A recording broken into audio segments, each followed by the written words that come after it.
जैन साथियों, स्वागत है आप सभी का एक बार फिर से। उम्मीद है दोस्तों आप सभी बेहतरीन होंगे और आप सभी की तैयारी बहुत शानदार चल रही होगी। तो दोस्तों आप सभी को पता है कि हम लोग लगातार प्रीवियस ईयर क्वेश्चन करते हैं जो आप सभी के एग्जाम के लिए बहुत महत्वपूर्ण होते हैं। आज का हमारा प्रीवियस ईयर क्वेश्चन मैथ का है। इससे पहले भी हमने 22 नवंबर 2021 की शिफ्ट थर्ड के कुछ महत्वपूर्ण क्वेश्चन किए थे। आज बचे हुए क्वेश्चन आज हम लोग करने वाले हैं। आप सभी को पता है कोई भी शिफ्ट होती है उसको हम लोग दो वीडियो में करते हैं ताकि आपको बहुत बेहतरीन से समझा सकें और वीडियो छोटा बने।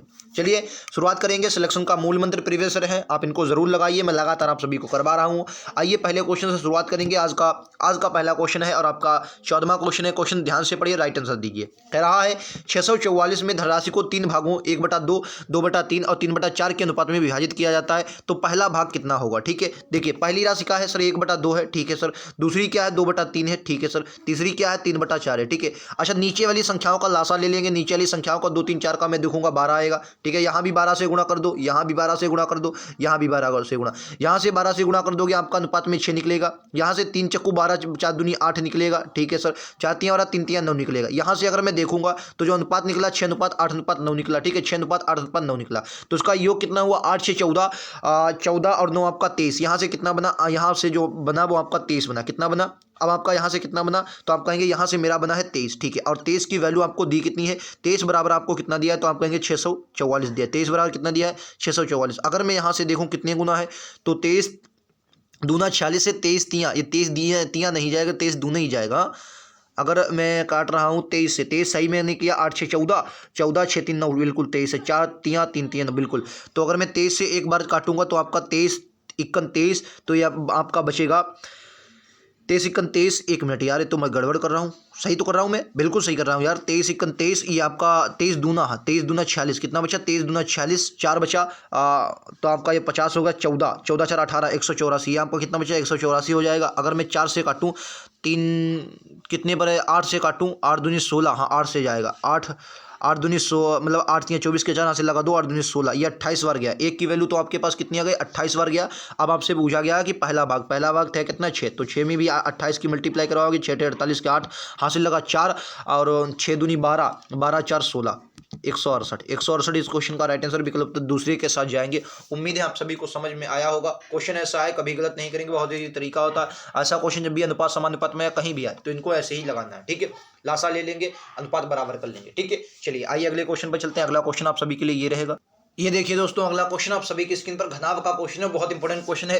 क्वेश्चन कह रहा है, और हालांकि ऐसा क्वेश्चन शायद आपने ना देखा हो। क्वेश्चन कह रहा है कि तीन संलग्न पृष्ठों के पृष्ठीय क्षेत्रफल जो है वो आपको 5 सेंटीमीटर, 16 सेंटीमीटर स्क्वायर और 20 सेंटीमीटर, तो घनाभ का आयतन क्या होता है। ठीक है दोस्तों, जब भी आपको घनाभ के 3 संलग्न पृष्ठों का पृष्ठीय क्षेत्रफल x, y, z दिया हो तो इनका जो आयतन होता है वो √x, y, z होता है। हालांकि इसके पीछे बहुत बड़ी थ्योरम है, आपको वो उसको याद नहीं करना। अगर आप कहीं सर्च करवाएंगे तो यूट्यूब पर आपको जरूर मिल जाएगी, लेकिन आपको सिर्फ इतना याद रखना है, जब भी आपको पृष्ठीय क्षेत्रफल दिए हों, आपको x y z दिए हों, तो उनका जो अगर घनाभ का आयतन पूछा जाए तो घनाभ का जो आयतन होता है वो √x y z होता है। यानी कि कहने का मतलब ये है कि √5 × 16 × 20 अगर हम करेंगे तो आपका 16 पंचे 80 और 8 दूनी 16, 1600 आ जाएगा। √1600, और √1600 किसका मान होता है, आप सभी को पता होगा, 40 का मान होता है। यही आपका आयतन होगा, घनाभ का आयतन 40 सेंटीमीटर होगा। अगर आपको थ्योरम नहीं पता है तो शायद ये क्वेश्चन आप नहीं लगा पाएंगे, और ये इसकी पीछे पूरी थ्योरम होती है। अगर आपको कोई दूसरा तरीका मालूम है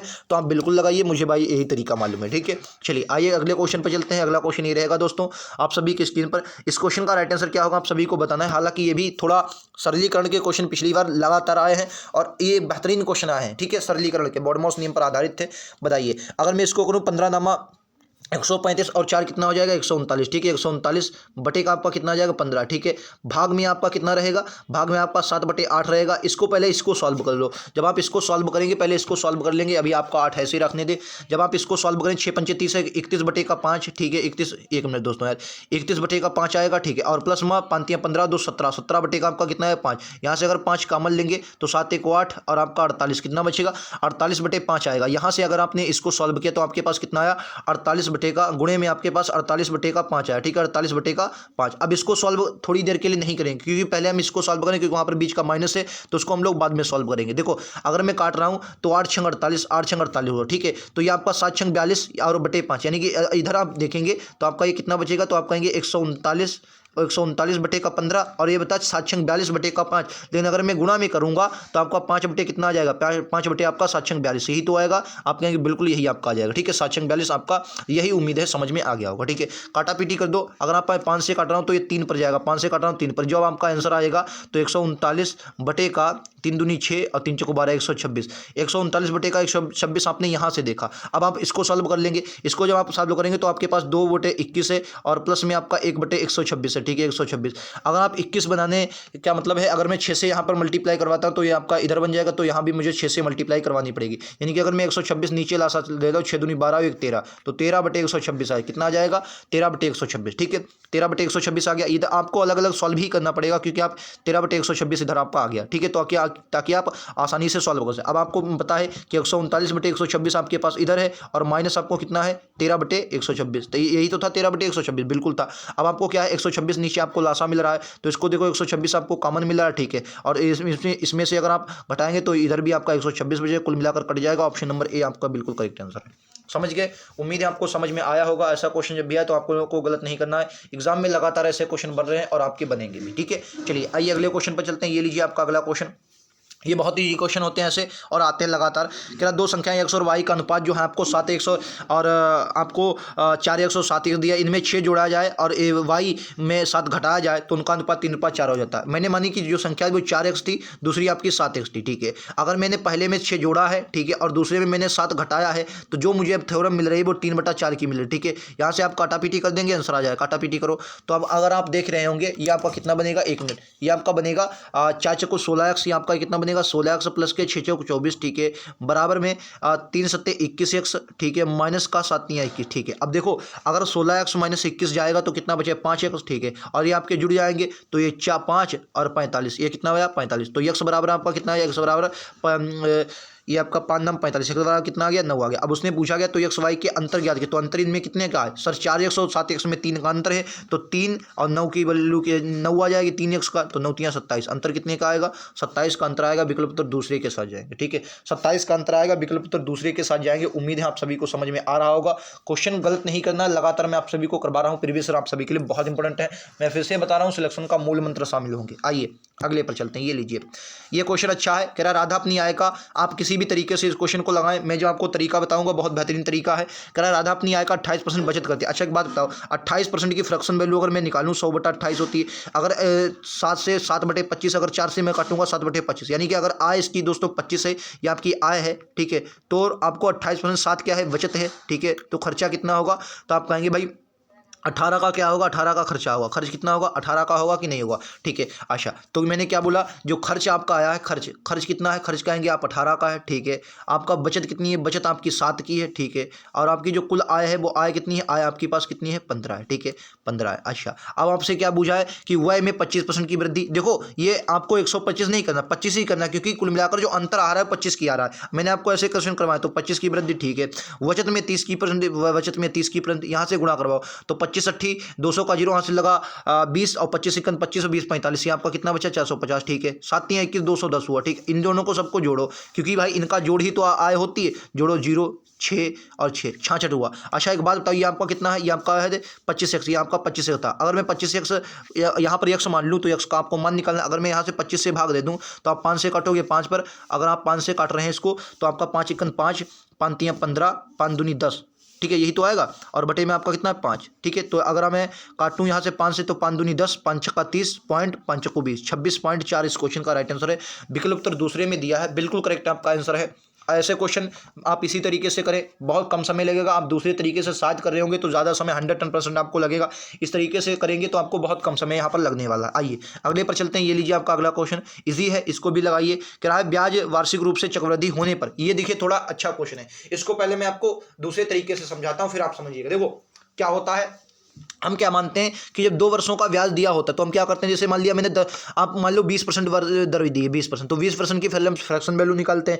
यानी कि 20% की फ्रैक्शन वैल्यू अगर मैं निकाल रहा हूँ तो 1/5 निकल रही है, ठीक है। यानी कि ब्याज हम देखते हैं कि 5 से 6 हो रहा है, 5 से 6 हो रहा है। यानी कि 2 वर्षों में हमेशा क्या बनते हैं सर 25 बनेगा 36। यानी कि जो मिश्रधन और मूलधन बनते हैं या तो ये किसी ना किसी के वर्ग ही होते हैं। अगर मैंने जैसे 500 दे दिया, अब मैंने कह दिया कि मूलधन जो आपका है वो 500 है, ठीक है। तो यानी कि ये 25 दूना 50 यानी ये 20 गुना है, तो या तो भाई ये तो कहीं ना कहीं है तो स्क्वायर ही, या तो स्क्वायर होते हैं या तो स्क्वायर का गुणन होते हैं, यही तो होता है, या तो स्क्वायर होते हैं या तो स्क्वायर का गुणन होते हैं। तो आपको जो राशि दी गई है वो आपको मूलधन दोस्तों आपको दिया गया, मूलधन आपको कितना दिया गया, तो आप कहेंगे मूलधन आपको दिया गया 10,500, ठीक है, और आपको जो दिया गया है मिश्र धन वो दिया गया 12,750, ठीक है। अच्छा एक बात है वो है दोस्तों 2 वर्ष में, यानी कि जाहिर सी बात है। अब आपको यहाँ पर दर निकालने का मैं बहुत बेहतरीन तरीका बता रहा हूँ, आप किसी भी तरीके से दर निकालते होंगे इससे बेहतरीन आपको तरीका नहीं मिलेगा, और खासकर बड़े सवालों में, और खासकर अब की बार क्योंकि 60 मिनट में आपको क्वेश्चन करना, ठीक है। तो देखो ये स्क्वायर तो है नहीं किसी के, लेकिन अगर मैं इनको काट लूँ थोड़ा बहुत तो मुझे स्क्वायर मिल सकता है, तो सर काटो, अगर मैं यहाँ से 15 से काट दो, 15 से 105, ये आपका 700 बनेगा, ठीक है। 15 से काटोगे ये आपका 15 × 120 70 हुआ, ये आपका 15 × 70 हुआ, ठीक है। 15 चक्कू 60, 10 हुआ 15 × 105, ठीक है। तो इसको आप 7 से काटो, 7 से काटोगे आपका 100 आएगा, और 7 से इसको काटो 7 × 7, 7 दूनी 14, 7 × 7। अब देखो ये आपको मिलेगा 10 का स्क्वायर, ये 10 का स्क्वायर है, और ये सर 11 का स्क्वायर है। अब देखो एक बात बताओ, ये 11 का स्क्वायर, अगर कोई रात 10 से 11 हो रही है, यानी कि 1/10 की फ्रैक्शन वैल्यू क्या होती है, 10 ही होती है कि नहीं, बताओ। अब आपको पता चलेगा कि दर जो रही होगी यहाँ पर 10 रही होगी, बताओ मिलेगी, क्योंकि मूलधन क्या है 10 से 11 हो रहा है भाई, जो आपका मूलधन है 10 है और मिश्र धन आपका 11 हो रहा है, यानी कि एक का ब्याज 10 पर मिला, तो यानी कि दर आपकी कितनी निकल के आई, 10% निकल आई। क्लियर है आप सभी को, उम्मीद है समझ गए होंगे। यानी कि दर कितनी निकल के आई, तो आप कहेंगे दर जो आपकी निकल के आई सर 10% निकल के आई। क्लियर है आप सभी को, जी बिल्कुल। तो दर आपकी निकल के आई है 10%, दर आपकी दर कितनी निकल के आई है 10%। अब क्या कर रहा है, अब कह रहा है, अब उसको छोड़ दो, अब कह रहा है अर्धवार्षिक रूप से संयोजित चक्रवृद्धि ब्याज पर उसी धनराशि का 2x यानी कि दर का 2 गुना वार्षिक ब्याज दर से हासिल करने पर 1.5 वर्ष का प्राप्त मिश्रण कब होगा, लेकिन उसने क्या कर दिए अर्धवार्षिक रूप से। तो पहले एक बात समझो, पहले हमारी जो दर निकली थी वो 10% निकली थी, लेकिन अब की बार उसने कहा इसका 2 गुना, तो यानी कि अब जो दर हमारी हो जाएगी 20x हो जाएगी। समय आपको 1 से 1/2 दिया है, लेकिन उसने बूझ दिया है कि अर्धवार्षिक रूप से, तो अर्धवार्षिक रूप से जब भी बूझा जाता है तो समय 2 गुना और दर आधी, तो इस हिसाब से आपकी 10% निकलेगी और समय आपका 3 वर्ष हो जाएगा, क्योंकि जब दर अर्धवार्षिक रूप से ब्याज लगता है तो समय 2 गुना और दर आधी, ठीक है। तो 10 से 11, ठीक है सर, 10 से 11, 10 से 11, ठीक है सर, 10 से 11, ठीक है। यहाँ मैं देख रहा हूँ 1000 बन रहा है, ठीक है। यहाँ मैं देख रहा हूँ 1331 बन रहा है, 1331, यानी कि 1000 की वैल्यू आपके पास कितनी आई 105 और 00, ठीक है। तो आपको 1331 की वैल्यू निकालनी है। यहाँ से अगर आप 00 से 00 काटेंगे, 00 से 00 और एक 0 है, यानी कि 110.5 गुना, अगर आप यहाँ से 10.5 की गुणा करवाते हैं तो जो आपका आंसर आएगा वो 13,975.50 आएगा, ठीक है। 13,975.50 आएगा, और आपसे मिश्रधन ही उसने पूछा है, मूलधन आपसे पूछा नहीं, तो यही आपका राइट आंसर होगा। उम्मीद है समझ में आएगा, और इससे सरल तरीका मुझे तो नहीं लगता, आपको हो सकता है तो आप लगा सकते हैं, लेकिन मुझे लगता है कि इससे बेस्ट तरीका आपका नहीं हो सकता। बहुत बेहतरीन तरीके से मैंने आपको समझाने की कोशिश की है, बहुत सरल तरीका है। ऐसे क्वेश्चन आपके एग्जाम में बने तो आप लोगों को बिल्कुल गलत नहीं करना, ठीक है। आइए अगले क्वेश्चन पर चलते हैं। अगला क्वेश्चन आप सभी की स्क्रीन पर ये रहेगा, राइट आंसर क्या है आपको बताना है। अगला क्वेश्चन ये लीजिए, किराया 37 संख्याओं का औसत 49 है, ठीक है। तो 37 संख्याएं जो दी गई हैं उनका जो आपका औसत दिया गया है वो कितना दिया 49, यानी कि योग निकाल, और आपको औसत में हमेशा योग बताना है। योग क्या होता है, औसत गुणे संख्या, औसत गुणे संख्या। तो क्या देखा मैंने 37 जो संख्याएं हैं इनका औसत जो आपको 49 दिया गया है, यानी कि ये इनका योग जो होगा वो आपका 1813 है, 1813 है पूरे का, ठीक है। ये तो आपका पूरे क्या हो गया, ठीक है। अच्छा अब उसने क्या कह दिया है कि जो पहली 21 संख्याएं हैं, क्या है सर, जो पहली 21 संख्याएं हैं उनका जो आपका योग दिया गया है वो आपको 43.8 दिया, कितना दिया 43.8 दिया गया है। तो लगाओ भाई 43.8, यानी कि पहली जो 21 संख्याएं हैं, एक मिनट में कलर चेंज कर लेता ताकि आपको पता चले बाद वाली हैं। जो पहली 21 संख्याएं हैं उनका जो औसत दिया है वो 43.8 दिया है, यानी कि इसका जो योग होगा वो 919.8 होगा, 919.8 होगा, ठीक है। और कह रहा बाद की जो अंतिम 17 संख्याएं हैं, ठीक है, अंतिम जो 17 संख्याएं हैं उनका जो आपको योग दिया गया है, अंतिम 17 संख्याएं हैं उनका योग 55.6 है। अंतिम जो 17 संख्या है उनका योग जो है 55.6 कितना है सर, 55.6। तो यहाँ से जो आपका आंसर बनेगा 945 पॉइंट आपका 2 बनेगा, ठीक है। तो अब देखो यहाँ से अगर मैं देख रहा हूँ तो ये आपकी 21 बची, तो 21वीं संख्या को छोड़ दिया जाए, 21 संख्याओं का औसत आपका इतना है और 17 संख्याओं का इतना है। तो अगर मैं इनको जोड़ूँ, अच्छा 37 संख्याएं 7 1 8, अच्छा तो एक बड़ी संख्या बची, तो ये उसी संख्या को इन्होंने छोड़ा है, तो शेष संख्याओं का औसत कितना बनेगा। तो इनको से देखो आपको जोड़ना है, तो यहाँ से अगर आप देखेंगे तो यहाँ से आपकी संख्याएं बनेगी 38, और जबकि अगर मैं इनका योग देखूँ तो इनका योग जो बन रहा है तो वो कितना बन रहा है, एक मिनट दोस्तों, अगर मैं देखूँ तो देखो अगर मैं इनका योग कर लूँ, 1 मिनट दोस्तों, जुड़ेंगे। 8 5 0, ठीक है। 8 2 10 का 0 यहाँ से लगाएगा, 9 5 14, 1 15 5 यहाँ से लगा 1, यहाँ से पॉइंट हट जाएगा, ठीक है। 4 1 5 और 1 6, ठीक है। 9 9 18। अब जो आपका योग आ गया वो 38 संख्याओं का कितना 1865 आ गया। यानी कि 38 संख्याओं का आपका योग कितना है 1865 है। 37 संख्याओं का योग आपका 1813 है। यानी कि जो एक संख्या बची है वो संख्या आपकी कितनी होगी, तो आप कहेंगे सर 65 में से अगर मैं 13 को घटा देता हूँ, 65 में से अगर मैं 13 को घटा देता हूँ, जो आपकी संख्या बची वो 52 बची। यानी कि एक जो संख्या आई है वो 52 आई है। अब उसने क्या कहा है कि अगर किसी संख्या को छोड़ दिया जाए तो शेष संख्याओं का औसत क्या होगा। सर इस 52 को इसमें से घटा दो। अगर मैं 813 में से क्या सर 813 में से 52 को घटा देता हूँ, यानी कि कितना है 800 नहीं 1813 में से माइनस कर देता हूँ 52 को, तब जो अब मेरे पास जो नया योग आएगा, मैं कलर चेंज करता हूँ यार, तो अब मेरे पास जो नया योग आएगा वो मेरे पास आएगा 1761। लेकिन एक बात हमेशा याद रखना, अब मेरे पास संख्याएं कितनी बची, क्योंकि मैंने 37 संख्या थी, एक संख्या तो छोड़ ही दी, तो अब मेरे पास संख्या बची 36। तो अगर मैं इसको 36 से भाग दे रहा हूँ, किसको, अगर मैं इसको 36 से भाग दे रहा हूँगा तो मेरे पास आंसर जो 1 मिनट मैं इसे 36 से भाग दे रहा हूँगा कितने को 1761 को, कितना है दोस्तों 1761 को अगर मैं भाग दे रहा हूँ किससे 36 से, तो आपका जो आंसर आएगा वो आएगा 48.91, ठीक है। ये आपका आ जाएगा 48.9, ठीक है 48.9। आप लोग देख लेंगे ऑप्शन तीसरे के साथ जाए, ठीक है। क्लियर है, उम्मीद है समझ गए होंगे। क्वेश्चन लगातार ऐसे आएंगे एग्जाम में, गलत तो बिल्कुल नहीं करना, ठीक है। थोड़ा मतलब ये है कि इसमें गुणा भाग ज़्यादा है, लेकिन बहुत बेहतरीन तरीके से मैंने आपको समझाने की कोशिश की है। राइट आंसर विकल्प उत्तर बी होगा, तीसरा होगा। आइए अगले पर चलते हैं। ये लीजिए आपका अगला क्वेश्चन। कह रहा है एक रेलगाड़ी एक स्थान से बी तक 90 किलोमीटर प्रति घंटे की चाल से जाती है और 75 किलोमीटर के वापस आती है, तो यदि कुल उससे 14 से 2/3 घंटे लगते हों तो ए से स्थान की दूरी, अच्छा समय बराबर क्या था, दूरी बटे चाल। दूरी मैंने मानी यक्स थी, अगर वो 90 से 90/4 से जा रहा है, प्लस यही दूरी यक्स थे 75 की चाल से जा रहा है, तो कुल समय 14 3 42 2 कितना हो जाएगा, 42 2 44। कुल समय कितना लग रहा है 44/3 लग रहा है, 44/3 लग रहा है, ठीक है। इनका लासा लेंगे, इनका लासा आएगा कितना आएगा यार 450, कितना आएगा इनका लासा आएगा 450। अगर इनका लासा 450 आ रहा है तो कहने का मतलब ये है 450 इनका लासा आ रहा है, तो कहने का मतलब ये है कि ये 9 से 5 पर जाएगा तो ये 5x आ जाएगा, ठीक है। यहाँ आपका 6x आ जाएगा, यहाँ आपका कितना आ जाएगा 6x, और बराबर में क्या कितना है 44/3, ठीक है 44/3 है, ठीक है। अच्छा काटा पीटी करो तो ये आपका 11x बटे का आपका कितना आ जाएगा 450, ठीक है। बराबर में आपको 44/3 है, ठीक है 44/3 है। आइए काटा पीटी, तो 11 से आपको काटेंगे 11 चक्कू 44, ठीक है। 3 से आपका जाएगा 15 3 45, ठीक है 150, तो आपका ये जाएगा 15 चक्कू 60, यानी कि 100 बराबर कितना आ गया 600, 100 बराबर 600। ये दूरी आपकी कितनी आ गई 600 किलोमीटर। उम्मीद है समझ में आया होगा, इजी तरीका था, बहुत अच्छे से आपने समझा होगा, ठीक है। चलिए नेक्स्ट क्वेश्चन पर, सिर्फ लासा लेना है नीचे वाली संख्या का, यक्स का मान निकालना, क्योंकि यक्स आपने दूरी को मानना है, ठीक है। आइए अगले पर चलते हैं। ये लीजिए आपका अगला क्वेश्चन। कह रहा रीमा ने 10.5 के लाभ पर एक सूटकेस बेचा, यदि उसे 70 अधिक में बेचा होता है जो 14% का लाभ होता है। अच्छा एक बात बताओ, अगर मैंने जैसे कि 100 रुपये उसका मूल्य था, 10.5 में बेचा, यानी कि 110.5 में बेचा, ठीक है। अगर उसे 70 अधिक में बेचा तो 14% का लाभ होता, तो यानी कि 114 में, ठीक है। 114 उनके बीच की दूरी कितनी है, तो आप कहेंगे 3.5 की, सर 5 दे दोगे आपका 11, 3.5 की वैल्यू कितनी है 70, यानी कि एक की वैल्यू कितनी आ गई सर 20 आ गई, भाई 20 आ जाएगी नहीं, 35 दूना 70, एक की वैल्यू आ गई 20। आपसे पूछा है कि प्रारंभिक मूल्य कितना था 100 दूनी, तो क्या बोला, अच्छा प्रारंभिक तो होता है तो सूट को उसका प्रारंभिक विक्रय मूल्य ये वाला है, इसने 110.5 की वैल्यू बूझी है, तो इसमें 20 से मल्टीप्लाई करवा दो, तो 20 से मल्टीप्लाई करवा दो, तो 2 से ये 20 से तो जीरो जो पॉइंट हट जाएगा, 2 पंचे 10 का जीरो, और 2 जराई जीरो 1 आ जाएगा, 11 दूनी 22, 2210 इस क्वेश्चन का राइट आंसर विकल्प उत्तर डी में दिया गया है, ठीक है। उसने इस वाला भाई प्रारंभिक विक्रय मूल्य पूछा, प्रारंभिक विक्रय मूल्य यही तो था, और बाद वाला पूछता तो 114 से 20 की मल्टीप्लाई करवाते, ठीक है। उम्मीद है समझ गए होंगे, लगातार क्वेश्चन में आप सभी को करवा रहा हूँ। आइए अगले पर चलते, ये लीजिए। एक कॉलेज में एक चुनाव में सीमा और गीता के कुल वैध मतों का जो परसेंटेज था, कुल वैध मतों का जो परसेंटेज था वो आपका कितना था, वो आपके कह रहा है, एक मिनट यार, आपका क्या कह रहा है, कह रहा 4.5 के अनुपात में मिले वैध मतों का, ठीक है।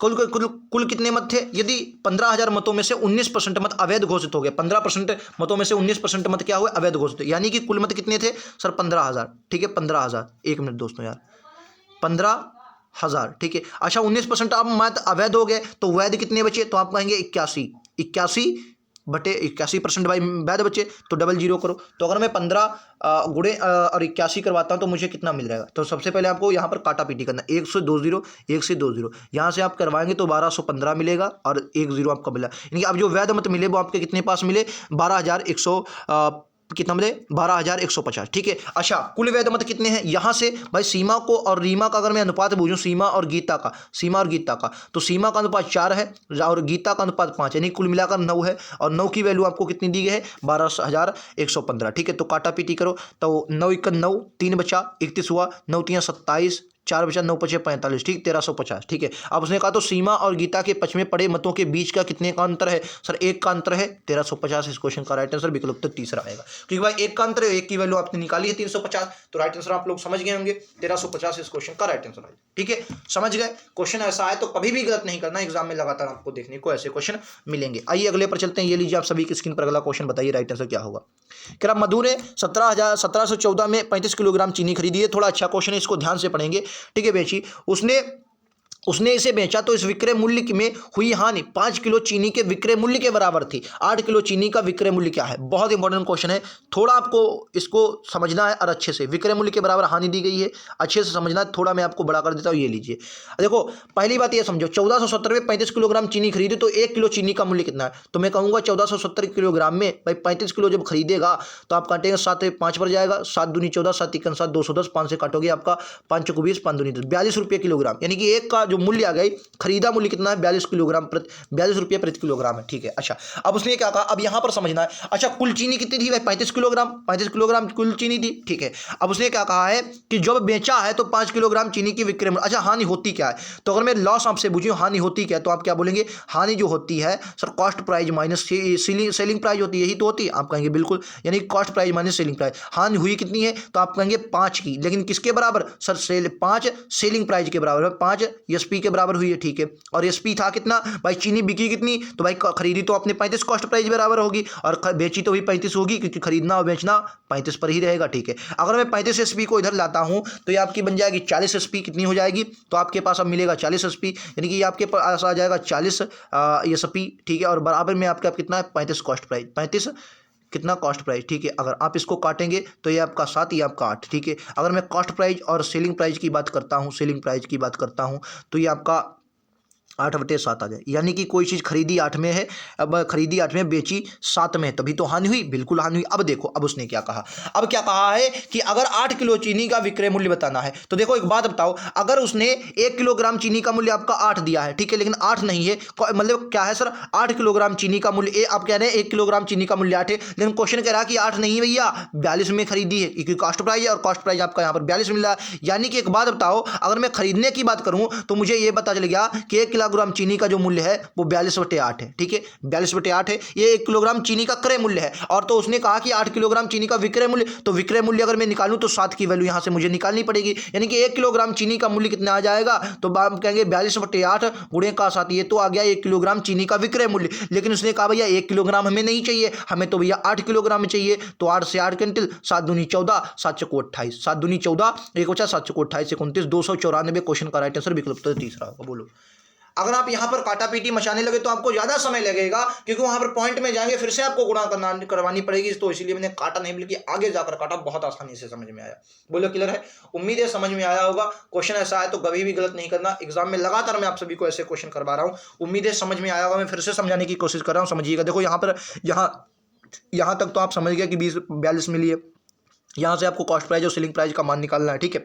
फिर उसने कहा कि कॉस्ट प्राइस आपका 8 रुपये प्रति किलोग्राम है, लेकिन क्वेश्चन ने भैया कहा 42 रुपये में खरीदी, तो 8 की वैल्यू 42 है, तो 1 की वैल्यू कितनी आई 42/8, और उसने निकालना सेलिंग प्राइस की, तो सेलिंग प्राइस गुणे में 7 करेंगे, और हमें 8 किलोग्राम चीनी का मूल्य चाहिए, 294 आ जाएगा। अगला ये लीजिए, बताइए।